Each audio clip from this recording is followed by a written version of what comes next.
ఢిల్లీకి కాబోయే ముఖ్యమంత్రి ఎవరు? ఇప్పుడు అందరినీ వేధిస్తున్న ప్రశ్న ఇదే. అయితే దాదాపు 3 దశాబ్దాల తర్వాత ఢిల్లీ పీఠాన్ని చేజిక్కించుకున్న కమలనాథులు సీఎం విషయంలో కసరత్తు చేస్తున్నారు. ప్రస్తుతం 4 పేర్లు ప్రముఖంగా వినిపిస్తున్నాయి. ఎట్టకేలకు ఢిల్లీలో చీపురును మట్టి కరిపించి కమలం వికసించింది. 27 ఏళ్ల తర్వాత బీజేపీ ప్రభుత్వాన్ని ఏర్పాటు చేస్తోంది. దీంతో ముఖ్యమంత్రి అభ్యర్థి విషయంలో ఆచితూచి వ్యవహరిస్తున్నారు కమలనాథులు. ఢిల్లీకి కాబోయే సీఎం అంటూ 4 పేర్లు ప్రముఖంగా వినిపిస్తున్నాయి. అరవింద్ కేజ్రీవాల్ను ఓడించిన పర్వేష్ వర్మ పేరు ముందు వరుసలో ఉంది. పర్వేష్ వర్మ మాజీ ముఖ్యమంత్రి సాహిబ్ సింగ్ వర్మ తనయుడు. గతంలో వెస్ట్ ఢిల్లీ నుంచి 2 సార్లు లోక్సభకు ఎన్నికయ్యారు. ఆర్ఎస్ఎస్ బ్యాక్గ్రౌండ్ వర్మకు కలిసొచ్చే అంశం.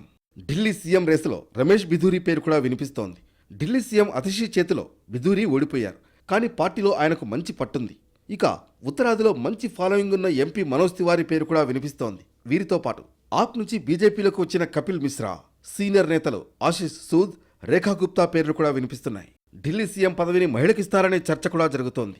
అయితే ఎవరి ఊహకు అందని రీతిలో ఢిల్లీ సీఎం అభ్యర్థిని ఎంపిక చేసే అవకాశం లేకపోలేదు.